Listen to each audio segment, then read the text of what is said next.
Now the mid-displacement adventure tourer motorcycle is probably the most realistic big motorcycle an Indian enthusiast can own. Now the excellent Kawasaki Versys 650 is more of a road-focused motorcycle, whereas the Tigers from Triumph are bigger but more expensive.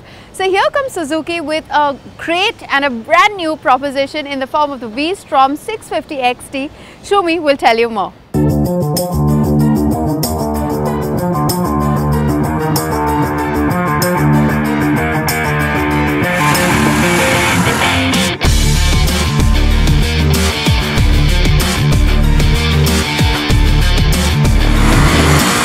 The Indian motorcycle dream increasingly seems to be, can I go anywhere with my motorcycle? And if you can do it on a budget, nothing like it. If you can do it in comfort, fantastic. And today I have with me the Suzuki V-Strom 650 that promises to do exactly that. It's about 9 lakh rupees on road, even in an expensive place like Mumbai. It's available now, and today is the day to find out whether that dream is coming true or not.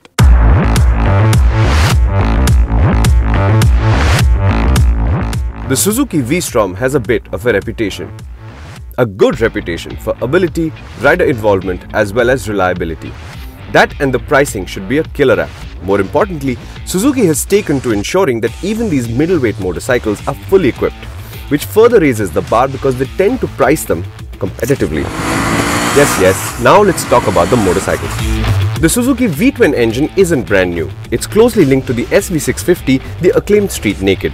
The liquid-cooled, fuel-injected 649cc engine has dual-throttle bodies for smooth throttle response, and Suzuki says they got the exhaust cams from the SV650 to the V-Strom to get a clean blend of low, mid and top-end performance.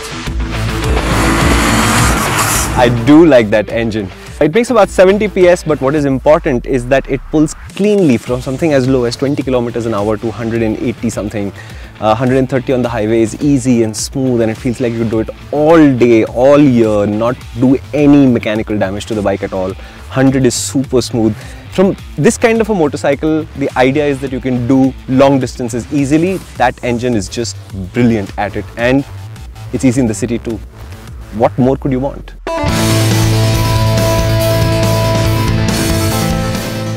It also feels mechanically robust and harmonious. As in, you will never sense that you're working the engine too hard or pushing it to the limit. That's brilliant for a motorcycle that could be used to commute, buzz the highways, hit off-road trails or take off for a world tour. The engine is hung from a fairly simple frame. It's an old-school twin-spar aluminium frame with non-adjustable front forks and a rear shock with a remote preload adjuster. The brake setup has no surprises either. Dual-channel ABS is standard, but there is no switch to turn it off on the rear wheel. The surprise is that Suzuki does have a 2-level traction control system which works well. You'll spend most of your time in mode 1, that's light intervention, and there's mode 2 for slippery roads. You can turn it off altogether if you like also. The beauty of the V-Strom is that all of these components work remarkably well with each other to create a motorcycle with a lot of ability.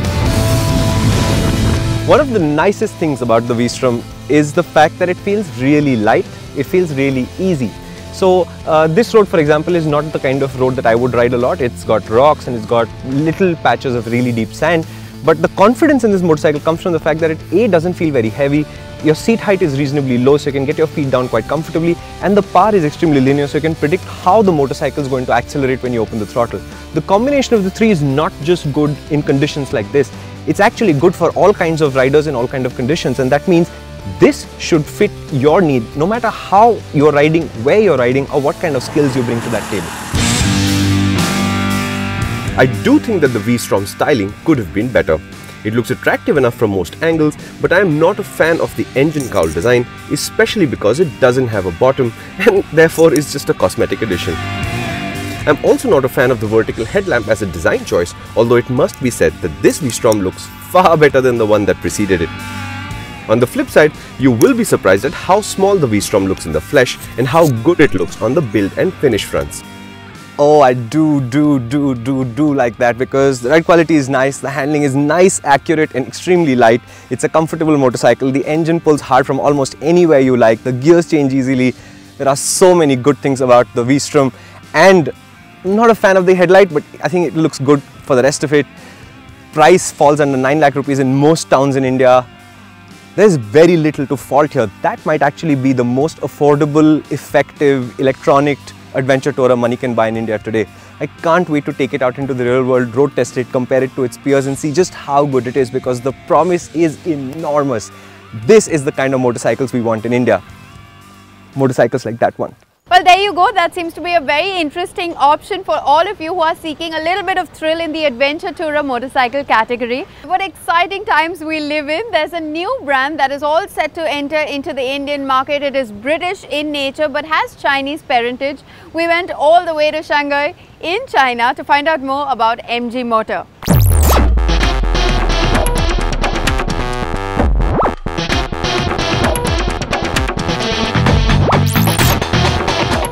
When you have a whole boatload of new and exciting Chinese cars to drive from the largest auto manufacturer in China, where do you go?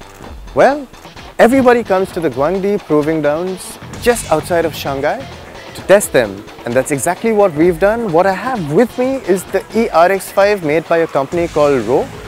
It's a subsidiary of SAIC, the parent company of MG Motors, which is coming to India. Is this coming to India? Well, that's a slightly tough question to answer because this is a pure electric model. It's called the EV400 and it's a top spec model that comes with a whole bunch of gizmos and features, and the best part is it has a 48 kilowatt hour battery which can be 80% charged in just 40 minutes. Those specs sound impressive. We are going to drive this, we are going to drive other EVs, and we're going to drive IC engined cars just to see what MG Motors could bring to India. Well, it might. Before we get to what their first product will be, which is slightly more complicated, MG Motor has confirmed its second product for India will be a pure EV, probably in 2020. Perhaps like the RO ERX5 here. It's a handsome, well-proportioned SUV with well-crafted interiors. We didn't get to drive this one too much, but we did get a longer taste of another pure EV. The second model competing for speculation on MG Motors' second launch is the stunning RO Marvel X. While the name doesn't leave much room as to what it's been inspired by, the styling is quite conventional for an SUV that runs purely on electricity. Stiff ride quality is otherwise complemented by a responsive powertrain and eager handling. We've been told that any product from SAIC's portfolio can be the base for creating a made-for-India package, and that the DNA of MG Motor will be incorporated in it before it comes to India. While we are not sure which car MG Motors is going to bring to India, we do know that their first one will be an SUV. Is it this, the MG HS? We don't know. What we do know is that it will be conventionally powered, so it will have a petrol engine choice and it will have a diesel. This is a 2-litre petrol mated to a 6-speed automatic, and we're here to figure out just how well the powertrain works. It may not be the total sum of the parts that come to India, but what MG Motors is trying to do is cherry pick the best. The HS is brand new for MG and gives a great idea of what to expect in terms of styling of future MG products. A large chrome frame grille with an inset diamond-studded pattern leads the face. A throwback to previous gen MGs is seen in the semicircle headlight elements. If there's one thing we'd like to see carried over to the India spec car, it's these absolutely beautiful, simplistic interiors. The HS drives well too, with the 2-litre proving strong and smooth, the in-house 6-speed DCT intuitive, and the dynamics very well sorted. Similarly well sorted is the hybrid EMG6 sedan. It's a great handler with direct steering and minimal body movements. That's probably down to its hybrid batteries. The powertrain offered just a hint of lag, but more than made up for it with great torque. The large 12-inch all-digital instrumentation is something we'd hope to see on the first Indian MG. Unfortunately, we don't see the scope for a hybrid given the government's stance on them. We believe MG Motors' first SUV will be based on the Baojun 530. A large C-segment SUV, it will be almost as big as the Skoda Kodiaq, with a 7-seat version planned as well. Unfortunately, it wasn't lined up for us to drive. The overall feeling we've come away with is of surprisingly plush and premium feeling cars, bursting at the seams of their superb leather interiors with technology. Not to mention that they all felt exceedingly well put together, a complete departure from the preconceived notions we all not so secretly harbour about China-made vehicles. These are cars that can compete favourably with the Hyundais, Hondas and Fords of the world. If this was any indication of what we can expect from MG Motor in India, the future looks bright indeed. The biggest tall boy has launched in our country. This has been the most awaited launch of this year. I am talking about the Hyundai Santro. I was at the global launch in New Delhi. That news and more. Finally, we get to see the new Santro in the flesh. Prices begin at Rs 3,89,900 ex-showroom, pan-India. That is the introductory price only for the first 50,000 customers though, and the prices are expected to be revised and go upwards after the first 50,000 customers. So let's take a look at the car starting from the front. So in terms of the design, well, there are similarities that you can notice with the Hyundai i10, particularly the design of the headlamps and the grille as well. Lots of influence from other Hyundais, specifically the i10 and the Grand i10 as I mentioned. Moving to the side, then if you notice, there are no alloy wheels, even though this is the Asta variant, this is the top end variant, but there is no option of alloy wheels, at least at the moment. The silhouette is very similar to what the old Santro was. Well, talking about inside, that's how the seating position is. Well, there is no seat height adjust in this, despite it being the top variant. So you sit slightly tall. Well, it's supposed to be a tall boy. Interiors are pretty interesting. You've got these nice looking aviation styled vents for the air conditioning on both the sides. You've got electric adjust for the mirrors, and a lot of the fascia is similar. The center console, this is the top variant as I mentioned, so you get the touchscreen. And interestingly, in what I think is a segment first, in the Santro now you get Apple CarPlay, Android Auto and MirrorLink connectivity for your smartphones. Another interesting feature is that the window switches are not on the doors. They are placed here behind the gear lever on the center console. Now I'm going to get into the back seat, which will give you an idea about how the legroom is at the back. The Santro has always known to be a spacious hatchback as a family car, and I can see that I'm about 5 feet 11 inches tall, and despite the seating position for the driver's seat being suited to my size, I have this amount of leg room, and well, there's about 4 fingers of headroom as well. Now if you notice the design, as you move from the side towards the rear, the profile changes and the car looks different from what the Santro used to be. And particularly the design of the tail lights is very different from what we've seen on the older Santro. And this being the top variant, you get another segment first, which is a rear parking camera. And apart from that, one more segment first is the fact that you have rear parking sensors as well on the new Santro. The new Santro is powered by a 1.1 litre 4-cylinder petrol engine. Now this is a heavily reworked version of what the original Santro was powered by, and now it makes 69 PS of power and 99 Newton meters of torque. Well, of course, when you go in for the CNG option, the power drops to about 58 PS, which is still decent, but these are the kind of options that you have. So that's a lot of options for somebody trying to buy a family hatchback as an entry-level car. One more interesting thing about this car I can tell you is that the Santro is the first car from Hyundai to use AMT technology. Hyundai is calling it the smart AMT and not just an AMT. Well, just to give you a perspective about the height, like I mentioned, I'm just 1 inch under 6 feet, and that's how tall the car is. So the tall boy stance has been maintained, but with that said, the car does not look very tall. It looks well proportioned overall. Now after updating the Figo hatchback and also introducing the Freestyle crossover into the market, Ford has decided to give its mid-size compact sedan, the Aspire, a midlife upgrade. Now it promises to be a power-packed, value-added offering. Let's take a look.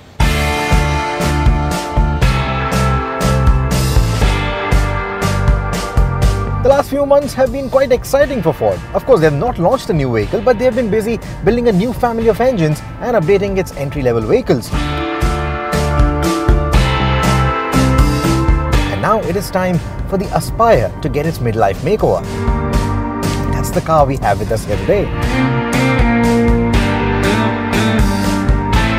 It may not look very new though, since we already knew what was coming thanks to the Ford Freestyle and the facelift that was given to the Figo hatchback, which means it gets the same new detailing around the fog lamps as the Freestyle, albeit with some chrome treatment. The headlights have a revised detailing too, but I believe a smoked effect like the one we had on the Figo S would have looked more sportier to go with the Aston Martin-like grille. The taillights look pretty much the same as the outgoing car, but the bumper now gets a black strip on the lower edge for protection against stone chips. It also creates a better contrast on the lighter colors of the Aspire compared to the signature maroon that you see here. Also on offer is a new 16-spoke alloy wheel design should you choose the top-end trims, and the design is pretty neutral in my opinion. Breathing some fresh air into the cabin is a new infotainment system which now sits on top of the dashboard in line with the instrumentation, so you don't have to take your eyes off the road often to see it or read it. It's a layout that we've seen on a lot of new Ford vehicles and it makes its way into the Aspire as well. This infotainment system gets a new Sync 3 operating system, which means it has smartphone connectivity now, Apple CarPlay, Android Auto. It also gets its own set of applications, which I think is a good system and a good feature to have.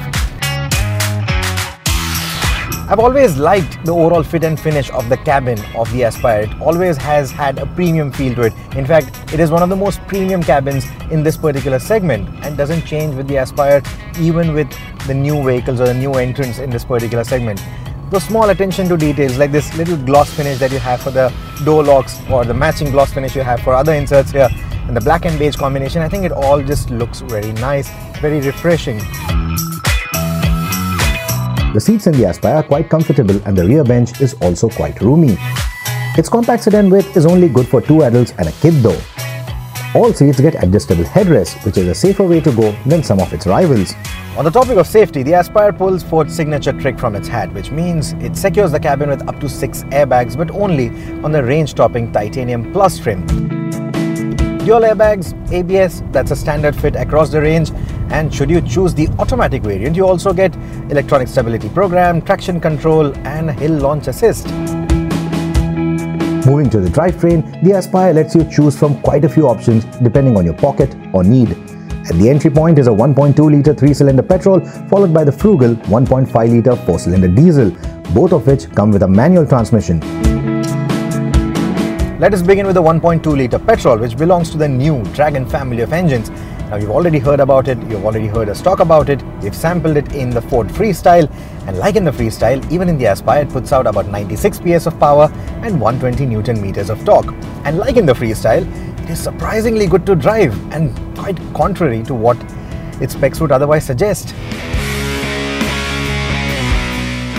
The previous petrol engine that it replaces was based on the first generation Figo's mill, and quite frankly, it was a bit of a letdown in terms of its refinement levels and fuel economy. The new 1.2-litre Dragon fixes the refinement bit, and Ford claims it will also be more fuel efficient. We'll validate that with a road test, but the engine isn't very impressive with its fuel economy, at least in the Freestyle, and I don't think things are going to change much with the Aspire either. But like I said, we'll validate that with a road test. For a 3-cylinder engine, it's quite refined and it sounds quite good too.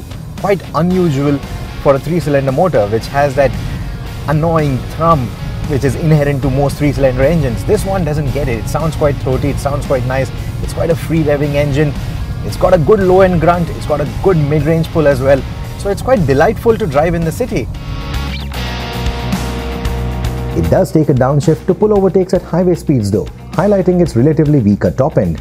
On the highway, it cruises at 100 km an hour at about 2,500 RPM, which means it runs marginally more relaxed than its counterpart in the Freestyle, which needs about 500 revs more. That is down to the different gearing between the two vehicles. There's a 1.5-litre 3-cylinder petrol on offer too, which comes exclusively with an automatic transmission, but we didn't have one on our invitational drive, so that is a story for another day. For the diesel variant, the Aspire doesn't get any new engine. It continues to use the same 1.5-litre 100 PS 215 Nm 4-cylinder turbocharged diesel engine that has been doing duty in the previous Aspire. Truth be told, I'm glad it lives. It's a driver's delight for an oil burner. There seems to be like a virtual power band, a second power band that kicks in at about 120 km an hour when you're driving in top gear. That's the kind of zone where other compact sedans start losing breath, start screaming, start guzzling fuel. The diesel Aspire doesn't do any of that. In our previous tests, the Aspire diesel was one of the most fuel-efficient cars in the segment, delivering an economy of over 25 km to a litre on the highway and 15 km to a litre in the city. Even with the likes of the Amaze claiming better figures now, the Aspire's numbers are respectable for the kind of performance that this engine offers. As mentioned, both the engines are mated to a 5-speed manual gearbox, and I particularly like the new gearbox on the diesel variant. The gearbox is lighter and it slots more confidently and with short throws and likable clicks between shifts. The clutch pedal travel is still as long as the outgoing unit, but the clutch engagement is earlier than before, so you don't have to keep mashing the pedal all the way in bumper-to-bumper traffic. Going by how good the Aspire Diesel's highway manners are, I would have liked a dead pedal to rest my left foot on. I'd complain about the brakes being too bitey on the outgoing car. Ford agrees, and they have indeed fixed that on the updated model with a more progressive braking. It is complemented by a decent grip from the tires, which are now 15 inches on the range topper. The Aspire is easily one of the most fun to drive cars in the compact sedan segment, and that cannot be attributed to the engine alone. The steering setup, the suspension setup, it's tuned in typical Ford fashion, precise feedback and taut handling dynamics. Now the steering, some people might want to classify it as a bit too stiff, but the same can't be said about the suspension because it isn't. The ride quality is actually quite supple. When the Aspire was conceived, the engineers at Ford would have liked a slightly stiffer suspension setup for a flatter ride through corners, but they went with a softer setup instead, giving in to consumer demand for a comfier ride. That said, it is still quite a likable package for the enthusiast as well as the casual driver, and that is the balance that I really like. When the Aspire first came out, it was a little late to the compact sedan party. But that also allowed it to study the consumer behavior and bring along safety and convenience goodies that actually made it a strong value for money proposition. Time has passed, new players have entered the segment, some of the compact sedans have even changed generations. But the Aspire, with its pricing and its kit, still remains quite a good value for money offering. And that facet is highlighted further when you realize that most of the sales for the Aspire actually come in the Titanium and the Titanium Plus trims, which means that people who are looking to buy this car are actually looking for better safety, better convenience and better comfort. And in all those things, in that regard, this car with its midlife update and new kit that it offers now has just become a much stronger proposition. Well, as it happens, this is the time when most of the manufacturers decide to give its cars and motorcycles a makeover.